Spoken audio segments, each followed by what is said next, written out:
منكم بارق البقاء الله الله الله الله الله الله الله خالق الشارع المطهر سيدي الشيخ الأكبر خالق الشارع المطهر بسم اللہ الرحمن الرحیم وبہ نستعین وہو خیر ناصر ومعین. فص و حکمت احدیہ فی کلمت ہودیہ. حضرت ہود علیہ السلام کی جو فص ہے تو اس فص میں ابن عربی نے جو عنوان قرار دیا ہے وہ فص و حکمت احدیہ ہے. تو جو بھی عنوان ہے اس عنوان کی بالآخر جس نبی کے ساتھ اس فص کو مختص قرار دیا جاتا ہے تو کوئی نہ کوئی وجہ شباہت یا کوئی نہ کوئی مناسبت ہوتی ہے. تو یہاں پہ ابن عربی نے فرمایا ہے کہ فص و حکمت احدیہ، حکمت احدیہ کا نام دیا ہے. تو فرماتے ہیں کہ کیوں حکمت احدیہ کو حضرت نوح علیہ السلام حضرت ہود علیہ السلام سے مختص قرار دیا. کہتے ہیں اس کی وجہ یہ ہے کہ حضرت ہود علیہ السلام مظہر توحید ذاتی، اسمائی اور ربوبی، تین قسم کی توحید ہے: توحید ذاتی، توحید اسمائی اور توحید ربوبیت. تو لہذا چونکہ حضرت ہود علیہ السلام ان مظہر توحید ذاتی، اسمائی و ربوبی تھے اور اپنی قوم کو بھی حضرت ہود علیہ السلام نے جو دعوت دی تھی تو وہ دعوت بھی توحید ذاتی، اسمائی اور ربوبیت کی طرف تھی. اس وجہ سے حضرت ہود علیہ السلام کے متعلق کیا کہتے ہیں وہ آیت ہے: ما من دابۃ الا هو آخذ بناصیتها ان ربی علی صراط مستقیم. تو یہ جو آیت ہے اس آیت کا تعلق بھی توحید ربوبی سے ہے. تو اس وجہ سے مختص قرار دیا ہے حکمت احدیت. احدیت کہتے ہیں کہ احدیت اگر ایک سوال پوچھ لوں، میرا خیال ہے وہ واضح ہو جائے گا سننے والوں کے لیے. یہ توحید ذاتی، اسمائی اور تیسری کون سی آپ بول رہے تھے؟ ربوبی.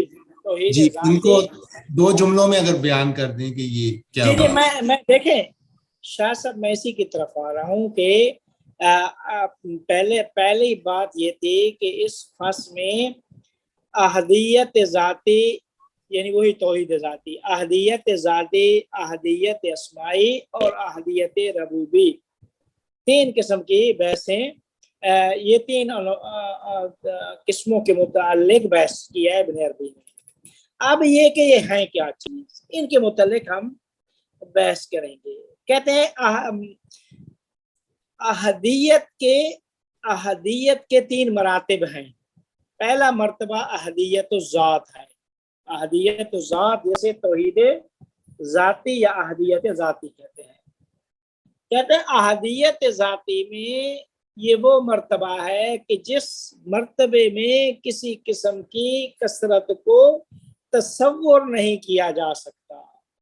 اور قرآن مجید کی آیت بھی جس میں اللہ تعالیٰ ارشاد فرماتا ہے قل هو اللہ احد، اے رسول کہہ دو وہ اللہ احد ہے. تو کہتے ہیں یہ جو احد ہے قل هو اللہ احد، یہ یہاں پہ یہ اللہ یہ جو احد کی بات ہوئی ہے یہ احد وہی مرتبہ احدیت ذاتیہ یا مطلقہ کا نام بھی دیا گیا ہے.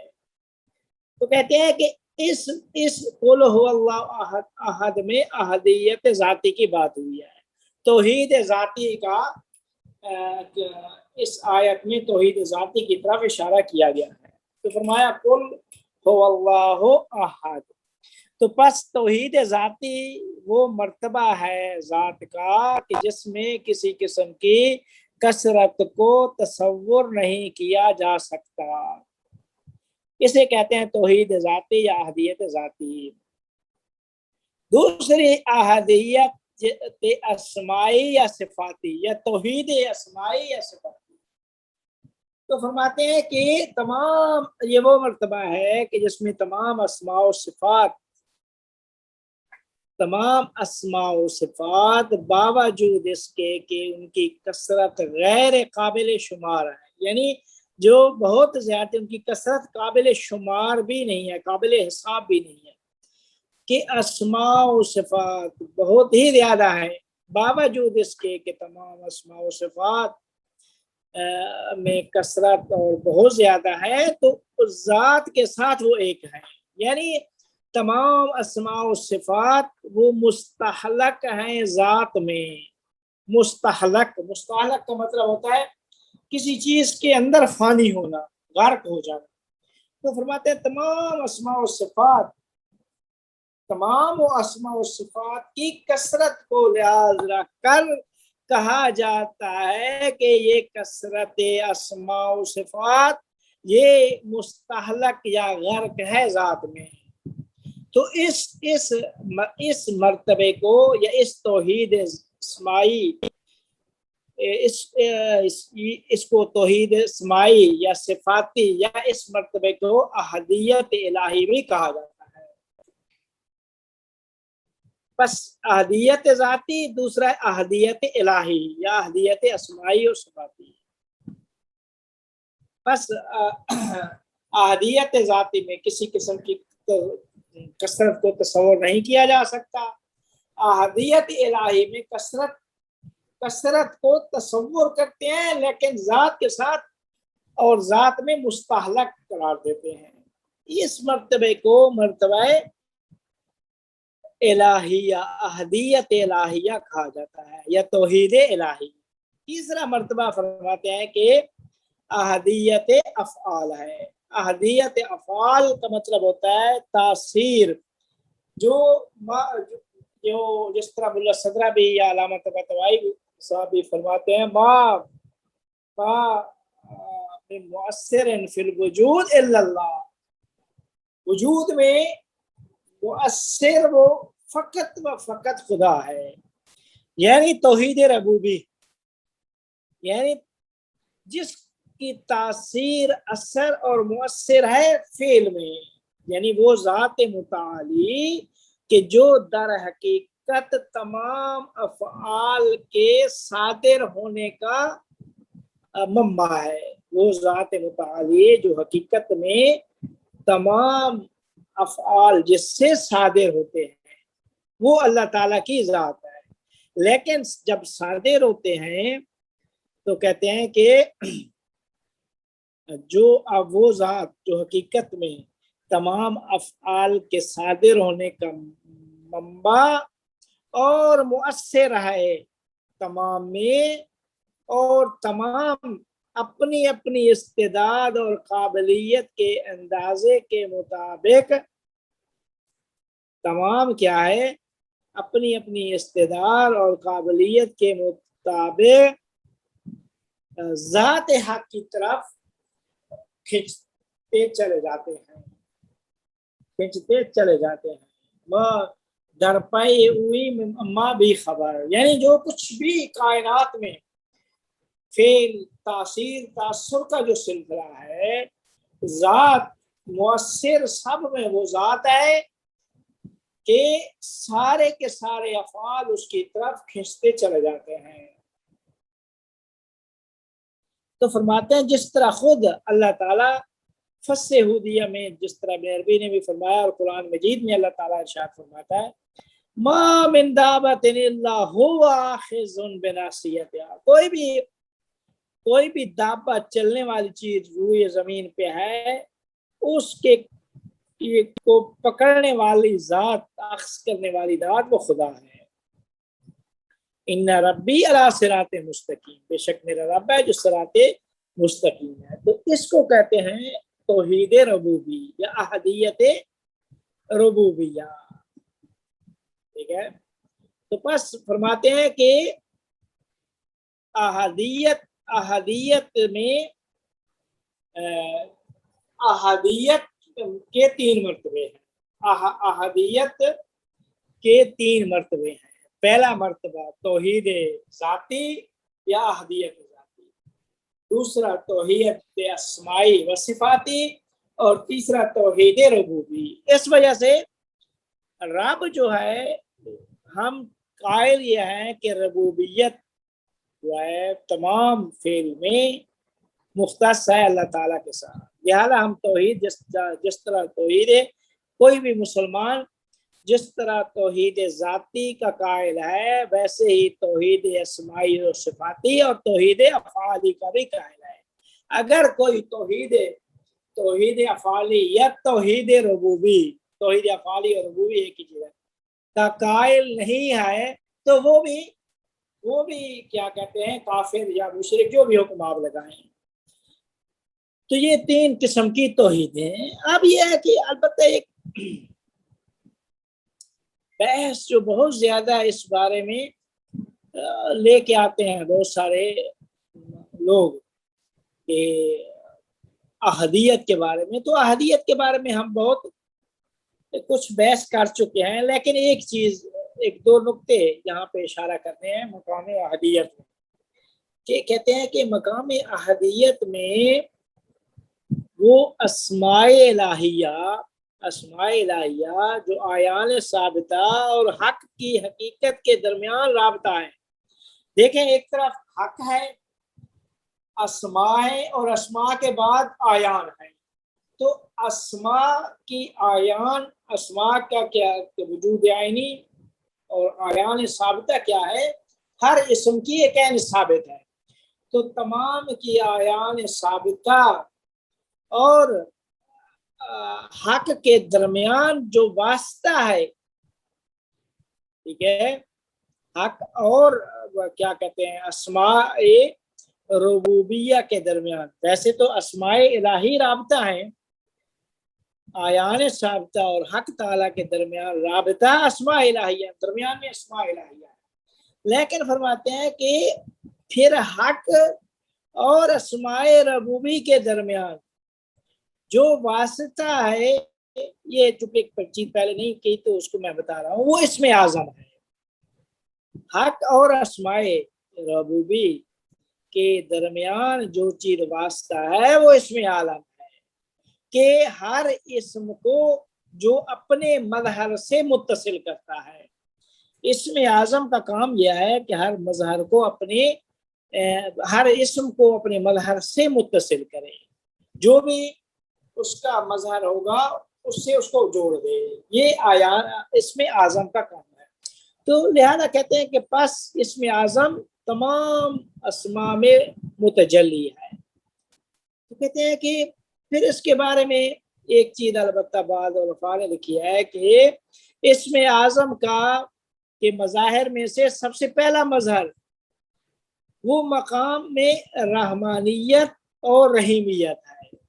کہتے ہیں یہ رحمان، اللہ قرآن میں پڑھتے ہیں بسم اللہ الرحمن الرحیم، رحمان پہلے رحیم بعد میں ہے. تو کہتے ہیں یہ تو یہ اللہ کے اسماء جمالیہ ہے. رحمان اور رحیم اس میں جمالی ہے، تو تمام اسماء کو شامل ہے. تو فرماتے ہیں کہ پس جب ہم قرآن مجید کی یہ آیت پڑھتے ہیں جس میں اللہ تعالیٰ ارشاد فرماتا ہے هو اللہ لا الہ الا هو عالم الغیب والشہادہ هو الرحمن الرحیم. یہ کہتے ہیں یہ ہوا سے مراد مقام ذات ہے. ٹھیک ہے، مقام ذات تو کہتے ہیں کہ جہاں پہ صفات اس سے متحد ہیں، جو حکایت کرتی ہے کہ جتنے بھی یہ صفات جلالیہ، جمالیہ، اسم ذاتی، اسم صفاتی، جو بھی ہے افعالی، وہ ساری کی ساری اس احدیت، ذات احدیت سے متحد ہیں. تو جب ایسی بات ہے تو یہاں پہ یہاں پہ جب ہم کہتے ہیں کہ ہو اللہ لا الہ الا ہوا، یہ ہوا سے مراد کہتے ہیں مراد وہی اسم اعظم ہے۔ ہوا بعض کہتے ہیں مراد اسم اعظم ہے اور بعض کہتے ہیں مراد نہیں ہے، وہ ذات ہے، ذات ہے۔ بعض کا مطلب کہ وہ ذات اللہ ہے کہ لا الہ الا ہو، کوئی معبود نہیں ہے اس کے سوا۔ تو فرماتے ہیں کہ یہ ہوا سے بعد نے کہا اشارہ اسم اعظم کی طرح، کہ وہ اسم اعظم جو جوڑ رہا ہے ہر اسم کو اپنے مظہر سے، وہ اللہ ہے۔ لیکن بعض نے کہا ہے کہ نہیں، یہ ذات مراد ہے، ٹھیک ہے۔ تو فرماتے ہیں کہ لہذا کہتے ہیں کہ قرآن مجید میں ویسے بھی احادیث میں ہے کہ یہ جو ہم پڑھتے ہیں ہوا سے، ہو اللہ لا الہ الا ہوا، کچھ قرآن مجید کی آیات ہیں، کہتے ہیں یہ بہترین اذکار میں سے یہ ذکر ہوا سے جو ہے، یا من ہوا اللہ ہوا الا ہوا، یا من ہوا فلا ہوا اللہ لا الہ الا ہوا، یہ اس قسم کی 5 آیتیں ہیں جن میں یہ بھی کہا گیا ہے۔ بعض لوگ کہتے ہیں کہ ان 5 آیتوں میں اسم اعظم ہے۔ تو فرماتے ہیں کہ اچھا، یہ تیسرا نظریہ امام جعفر صادق علیہ السلام کا، وہ فرماتے ہیں کہ مراد ہوا جب ہم کہتے ہیں کہ ہو اللہ لا الہ الا ہوا، یہ ہوا یہ ایک اشارہ ہے اس غیب کی طرف، جو غیب ذات جو پردے میں ہے، اس غیب کی طرف اشارہ ہے۔ کہ جب ہم کہتے ہیں ہوا کہ جو ذات پردے میں ہے وہ اللہ ہے، کہ اس کے علاوہ کوئی معبود نہیں ہے۔ اچھا، پھر چوتھا جو نظریہ ہے وہ عبدالرزاق کاشانی کا ہے، جو سورہ اخلاص کی تفسیر میں وہ لکھتے ہیں۔ وہ فرماتے ہیں ہوا سے مراد وہ مرتبہ احدیت ہے، ہوا عبارت عن الحقیقت الاحدیت صرفہ الاللہ من حیث ہوا۔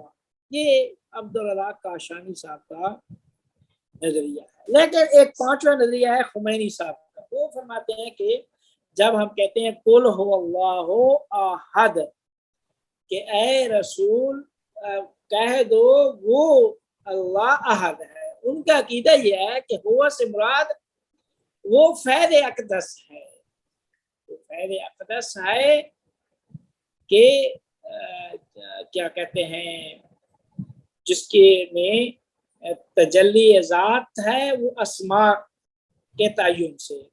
تو فرماتے اور اللہ وہ مقام احدیت ہے، ہوا وہ کیا فیض اقدس، اور اللہ وہ مقام احدیت ہے کہ جو خود اسم اعظم ہے، ٹھیک ہے۔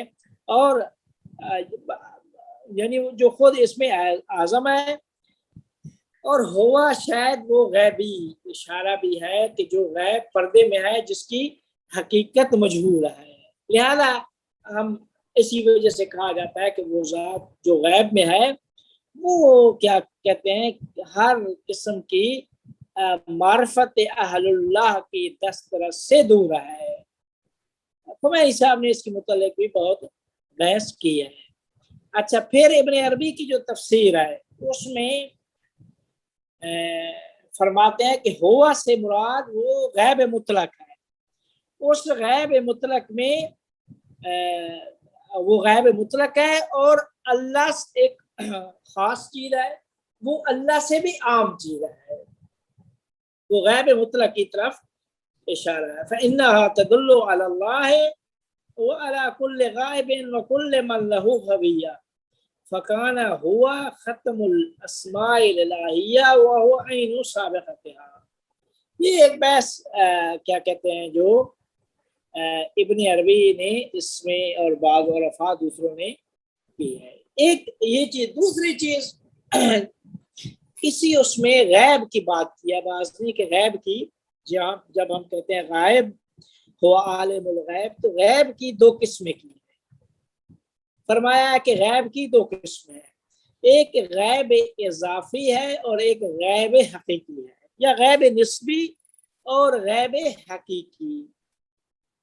غیب نسبی یا غیب اور غیب حقیقی، یہ غیب کی 2 قسمیں ہیں۔ کہتے ہیں غیب حقیقی غیب حقیقت وہ فقط وہ اللہ تعالیٰ کی ذات ہے، وہ ہویہ، وہ حق تعالیٰ کی وہ ذات کن، وہ حقیقت کہ جس سے قرآن میں غیب مکنون بھی کہا گیا، غیب مطلق بھی کہا گیا، کہ اس غیب حقیقی سے کوئی چیز آگاہ نہیں ہے۔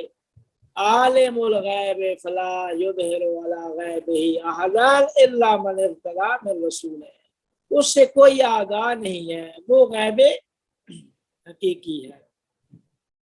فرماتے ہیں غیب اضافی یا غیب نسبی۔ غیب نسبی کہتے ہیں، غیب نسبی شہادت کے مقابلے میں، اضافی یا نسبی یہ شہادت کے مقابلے میں ہے، یا جسے کہتے ہیں کہ غیب امکانی بھی کہتے ہیں، کہ جو سبب بنتا ہے کہ عوالم ہستی میں کسی چیز کا ظہور ہو۔ تو فرماتے ہیں کہ لہذا اس غیب سے جو بھی مرتبے منسوب ہوتے ہیں ان کو اما کہا جاتا ہے۔ اما، عین میم الف حمزہ۔ اما ایک عرفانی اصطلاح ہے کہ جسے نفس رحمانی بھی کہتے ہیں کہ وہ اللہ غیب الہی کی طرف اس کی نسبت دیں گے تو پہلا مرتبہ ہے شہادت کا۔ فرماتے ہیں کہ اب غیب حقیقی اور غیب نسبی یا غیب اضافی، اس کے بارے میں ایک بحث ہوتی ہے کہ آیا انسان وہ غیب جو اللہ تعالیٰ عالم امکان میں لایا ہے، وہ غیب جو عالم امکان میں نہیں لایا اس سے کوئی آشنا نہیں ہے، اللہ تعالیٰ کے علاوہ اس سے کوئی آشنا نہیں ہے۔ جو بھی انسان کامل بھی ہے وہ بھی آشنا نہیں ہے۔ کون آشنا ہے؟ وہ جہاں اللہ نے فرمایا کہ عالم الغیب فلا یظہر علی غیبہ احدا الا من ارتضی من رسول، مگر بعض وہ جو مرتضی جن کو ہم نے چنا، جو ہماری جنہیں رضایت جانتے ہیں، تو وہ کس غیب کو جانتے ہیں؟ وہی غیب جو غیب امکانی ہے۔ غیب امکانی کو جو عالم امکان میں اللہ تعالیٰ لایا ہے، عالم امکان میں اس غیب کا علم انسان کامل کے پاس ہے، جو عالم امکان جو اللہ تعالیٰ عالم امکان میں اور اس میں نہیں لایا، اس غیب اضافی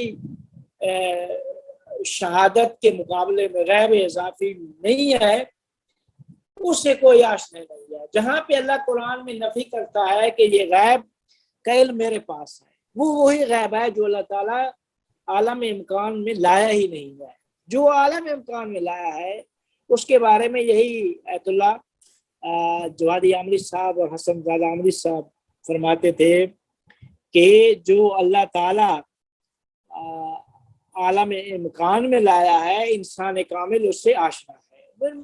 پھر ایک دفعہ انہوں نے بحث کی قرآن مجید کی ایک سورت کہ یسألونک عن الساعۃ ایان مرساہا، کہ اے رسول یہ تجھ سے سوال کرتے ہیں ساعت کے بارے میں، ساعت ایان مرساہا، کب آئے گی قیامت، کب آئے گی؟ تو قل انما علمھا عند ربی، اس کا علم عند ربی ہے، وہ عند ربی۔ تو فرماتے ہیں کہ یہ عند ربی سے مراد یہ ہے کہ وہ مرتبہ واحدیت میں اور اس میں وہ موجود ہے، تو وہاں تک چونکہ رسائی ہے انسان کامل کی، تو لہذا انسان کامل اسے آشنا ہے۔ انسان کامل کو مراد ہے کہ پتہ ہے کہ کیا کہتے ہیں قیامت کب آئے گی۔ تو یہ ایک چیز اس میں بحث کی ہے اسی اس میں، لیکن البتہ بحث اور بھی مرتبہ احدیت کے ضمن میں اسی غیب کے بارے میں بہت زیادہ بحث کی گئی ہے۔ پھر بسم اللہ الرحمن الرحیم جسی ابن عربی کی جب اس بحث کو چھڑا تو شارحین نے بہت زیادہ اس کے بارے میں بحث کیا ہے۔ اچھا، پہلا مرتبہ تھی